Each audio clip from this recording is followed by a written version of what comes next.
We are here today to give you an update on the murder that occurred last Friday and things that have occurred over the weekend. I have homicide detective Jeff Greenwalt who will speak after me, but I want to start with a reminder that this is still an ongoing investigation and there are a lot of questions that we can't answer at this point to protect the integrity of that investigation, but there are some updates that we want to give you today. We are working to pull together all the information in this case. Information is coming from many different sources, both witness accounts, and then we've got a lot of video. We have in-car video, body-worn camera video, video from the establishment, dispatch tapes, a lot of information we're pulling together. But I want to walk you through the initial timeline and our response.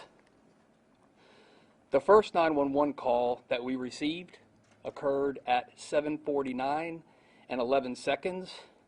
That call lasted 1 minute and 59 seconds. The first entry was that there was a male with a huge rock standing in front of the business.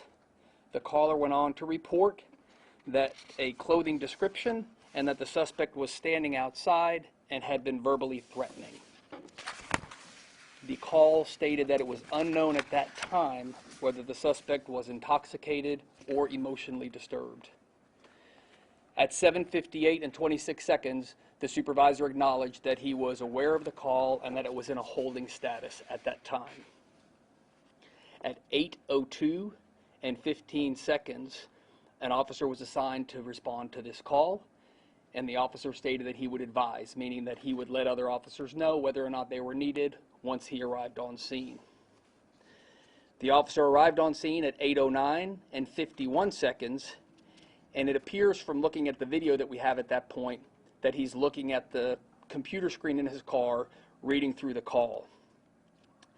We see a person exit the business and yell at the officer, directing him to come inside.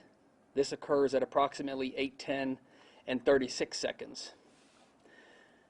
4 seconds later, our officer enters the Banu coffee shop and is directed by a woman in the doorway pointing towards the disturbance. The officer yells 3 seconds later, "Stop." And what's happening at this point that you can see on the video is there is a disturbance taking place. There are several subjects that are on the floor, and the officer is giving direction to stop, and he actually has his taser out at this point. One of the individuals on the floor is telling him that it's not him, but they're holding the suspect down on the ground. At 8:10 and 57 seconds, the officer approaches the suspect, and the bystanders, he walks over towards where the disturbance is occurring, and he can be seen pulling out his handcuffs. At this point, as he's approaching the suspect on the ground, the two civilians that had come to assist the initial person who had been assaulted inside the coffee shop began to back away as the officer was moving in to apply the handcuffs. What we know from looking at the video at this point is that the officer's duty belt comes loose at this point, and the officer can be seen having to place his handcuffs down and with both hands regain control of his duty belt and put that back on. It's at this time that the suspect gets up and flees from the coffee shop. The officer, approximately 12 seconds later from the timestamps on the video, goes out the same door that the suspect went out, and it can then be heard over the radio another officer asking him if the suspect, basically the description, because he saw someone running on Congress Avenue, which is directly next door to where this incident took place. The initial officer confirmed that that in fact was the suspect, and at this point multiple officers were in the area and began a foot pursuit of this suspect. During this pursuit, we lost sight of the suspect, and the officers were attempting to locate where he may have gone to. At 8:11:49 is when it was advised that the subject had run behind the Freebirds restaurant. The officer exited his vehicle and ran in that direction, but had lost sight of the suspect at that point. For several minutes, officers are trying to locate the suspect. There's a belief that he has gone down in the creek, that he might be under the bridge, or that he might be at the apartment complex next door. While all of this is taking place, The initial officer went back to the coffee shop and sought medical aid for the victim that was assaulted inside the coffee shop, and then ultimately went back outside again where the foot pursuit was taking place. What we know during this time when we had lost sight of the suspect was he entered the Freebirds establishment and violently assaulted 2 people, resulting in the death of 1. And as also has been reported, we ultimately located that suspect on top of the establishment, and a short time later he jumped and, as was reported earlier, has succumbed to his injuries as a result of him jumping off of that roof. There's a lot of information that we're still culling through, a lot of people that we're still talking with, and again, this is an ongoing investigation. The investigation will take some time. We are also conducting an internal investigation into our response to this incident to ensure that it was compliant with our policies and practices as well. With that, I'm going to turn it over to Detective Greenwald for an update on the homicide investigation to the extent that we can give you more information at this time. Thank you, Chief, for that information. We do have a couple of updates, and we also have a request from the public to contact us if they know anything about this case, and I'm going to give you some specific details on that as well. This is the first murder of the year, January 3rd. It occurred at 515 South Congress Avenue. Our victim is positively identified now as Jonathan Aguilar, 34-year-old Hispanic male born April 11th, 1985. He's a long-standing citizen of Austin, Texas, and a manager at the Freebirds Burrito restaurant located at that address. Our suspect is positively identified as Dylan Woodburn. He is a 27-year-old white male born October 4th, 1992. Our understanding, based on the investigation at this time, is after the assault and foot chase that occurred at the Banu Coffee Shop, when the suspect entered into the Freebirds establishment, the restaurant was closed at the time that this happened, and he entered through a side door that was open. We believe that the attack that occurred inside the Freebirds was just as random as what happened in Banu. We don't know that there's any association or formal relationship between the suspect or the victims. There was no words that were spoken before the attack took place. It was just a violent, unprovoked attack by the suspect. We don't know what his motive is at this time. We are seeking information from any family or friends or associates of Mr. Woodburn that might have known him during his time here in Austin. We know that he's not originally from the Austin area. We don't know exactly when he arrived here in Austin, so we're asking for anybody who might have known Mr. Woodburn or was associated with him, especially in the 24 hours leading up to this incident, to please contact the Austin Police Department homicide tip line at area code 512-477-3588. Are there any questions that you guys might have at this time? Real quick, I just want to, if I may, real quick, extend condolences from the Austin Police Department to Mr. Aguilar's family, to the 2 other victims who were also assaulted during this incident, and to all of those that were a party to what happened that day, either witnesses or business owners. Our hearts are with you and with our community as we go through this tragic event. And before we open it up for questions, I know there's a lot being discussed out there about homelessness, and that's not what we're here to talk about today. We're here to talk about a horrific incident that occurred in our community and to provide as much information to our community as we can at this time. So with that, we'll open it up for questions. So witnesses had detained the suspect at Banu. When the officer was approaching them, did he tell the witnesses to back off while he handcuffed him? I've heard that being widely reported. I've watched the videos that I have a few times, and it's very hard to discern at this point exactly who is saying what, and that's part of the ongoing review. What is clear from the video is it is a very tight and confined space, and the 2 bystanders that came to the victim's aid in that restaurant and took the suspect to the ground were on top of the suspect, holding him down when the officer arrived. The officer appears to step over them and is in arm's length of them when they appear to be backing away, and he appears to be moving forward as his gun belt breaks loose. Chief, you said the first call came in at 7:49 a.m. We were told that reports that there may have been a similar description that police made contact with maybe at the Hyatt hours before this. Are you able to confirm any of that there was any prior kind of engagement with police and this individual before this kind of incident unfolded at 7 or the first 911 call came in? I don't have any information on any prior dealings with him that day. I do not. This suspect had a know what the terms of the plea deal was to get him back out into the public? No, I would refer any questions specific to him being released or any pending charges over to either the county or district attorney's office. Did he die on Saturday, or when was the official? It was late Friday night. Late Friday night. Yes, ma'am. I know you said that you don't want to talk about the homelessness issue, but obviously this crime has been politicized all over Twitter by now.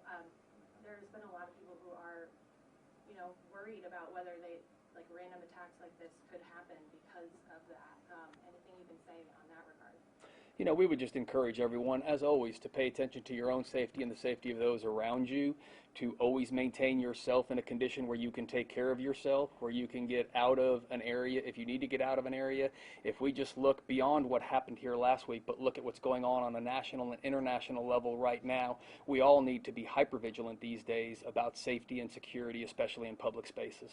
It's a basic question, but how often do duty belts come off? Well, that is not obviously what is expected to happen. These are meant to be secured, and that's why we're doing a review of how that occurred. The knife that was used, did the suspect bring that into Freebirds, or did you take that from Freebirds? It's still an open investigation, but everything we're seeing right now indicates that he definitely got that knife from inside the Freebirds. We don't believe that he brought it with him. Looks like Woodburn was charged with burglary of a non-resident in September of last year when he encountered and came into like an AFB of Austin Fire Station off 183 near Burnett. He was charged for that. Is this person, Woodburn, is he known by police for having a criminal history? Again, we can provide information on his criminal history. If you have specific questions about that charge or release from that charge, we refer you back over to the district attorney's office. I mean, just out of curiosity, is this considered on your terms an accident? I mean, it sounds like a life almost could have been saved from an unfortunate accident. I know it was the belt you said, but maybe from your standpoint in the department, would it maybe just response to, would it be an accident or? Well, that's the purpose of conducting the review that we're going to conduct. We want to know the circumstances under which the officer's duty belt came free, because obviously that is something that we do not expect to have happen. We expect to provide our officers with the best equipment, and we expect our equipment to perform appropriately, and that's why we're conducting this review, is to understand exactly how that happened. Chief, it seems almost a little out of the ordinary to have two civilians pin down a suspect like this. What do you want people to do if somebody is being aggressive to the point where they think that they're a harm to the safety of others in a public space, like what happened? That's a personal decision that each person needs to make. I can only imagine how hard it would be to sit there and to not help that gentleman that was being violently assaulted.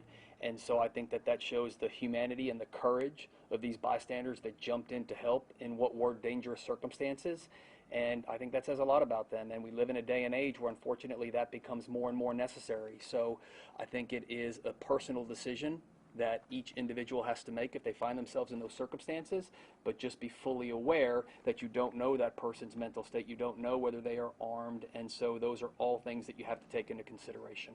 Were there signs that the suspect was high or going through a mental health crisis at the time? Can you really give us any info on that? That's all part of the ongoing investigation. At this point, we've been obviously able to watch some videos, and we understand what his conduct was alleged to have been, both inside and outside the restaurant, but that'll all be part of the ongoing review. Last question. The first call was at 7:47 and the officer arrived at 8:09. I can go back through my time points here and get that exactly for you here.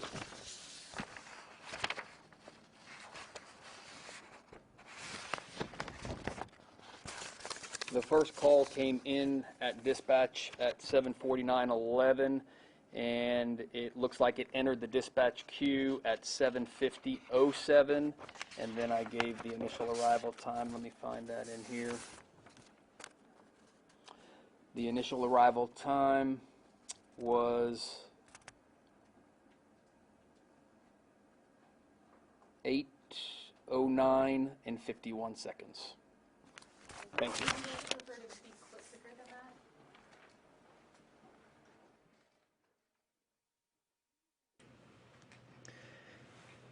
There you heard from Austin Police Chief Brian Manley, as well as a homicide detective from Austin Police. They wrapped up their update about that deadly stabbing that happened on Friday morning at the Freebirds World Burrito there on Congress near Riverside Drive. I want to recount, if you're just joining us, kind of what they said during this press conference and during those remarks. The police chief said that the first 911 call, I should say, came in at about 7:49 on Friday morning at the Bennu coffee shop. An officer did not arrive there until about 15 or 20 or so minutes later, and then went inside to find some sort of disturbance, customers holding down a suspect. Now, something new that we found out just a few moments ago from the police chief is that as that officer approached the customers holding down that suspect, his duty belt came undone. So that's the belt that he has around his waist that keeps his gun in holster. That came undone, and that is when the police chief said that suspect took off and ran outside of the business. That suspect then ended up going into somehow getting into the Freebirds and attacking two people there. Unfortunately, one person again died during that attack. The police are saying that the knife used during that attack, they believe the suspect got inside the restaurant there. But of course, they are still looking into that detail, but they say that's what they believe at this time. Police are also saying that these two different situations, the one that happened at the Bennu coffee shop and then the one that happened at Freebirds, seems to be a random attack. Again, this is file footage from Friday morning at the Bennu coffee shop, people leaving their customers after a pretty scary situation in the morning. Police are saying that they are now conducting an internal investigation into their response to this situation. The police chief again saying they're going to look into how their officer's duty belt came undone. I believe I heard our reporter Phil Prazen, he's there in the briefing room, and he asked how often does that happen, and the police chief responded that they're going to be looking into that too as a part of this investigation that's happening internally with the department about how police responded. Officers are also asking people to provide information about the suspect. That suspect jumped off the roof after the initial attack and then the one at Freebirds, and he succumbed to those injuries that he sustained after jumping off the roof there at that shopping center. Police are saying that they are looking for information from people who might know him. Friends or family members may have spoken to him or seen him in the last 24 hours before this attack on Friday, because they're trying to get an idea of what the motive might have been. They did not go into specifics at all today about what that might be potentially, but I want you all to take a look real quick. This is the suspect that police say died on Friday night after jumping off that building near Congress and Riverside. He has a criminal history here in Austin as well as in Harris County. An arrest happened in September, our reporters have found, where he apparently broke into a firehouse here in Austin. If anyone has information that could help homicide detectives, the police shared this number. It's 512-477-3588. Again, that's the homicide tip line.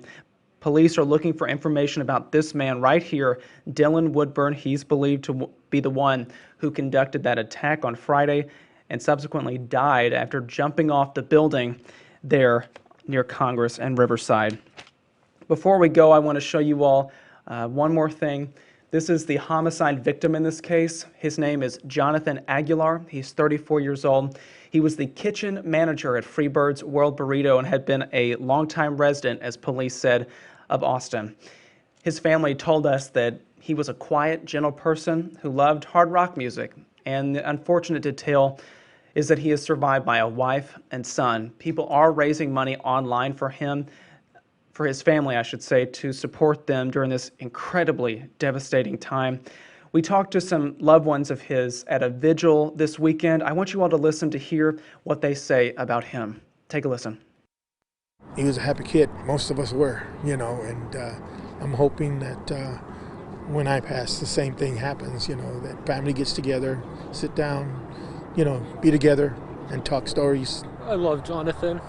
If you can hear me up there, I love you so much. We all love you. We all love you. Again, those are family members and loved ones of Jonathan Aguilar, who died after that stabbing on Friday morning. Just devastating to hear from them.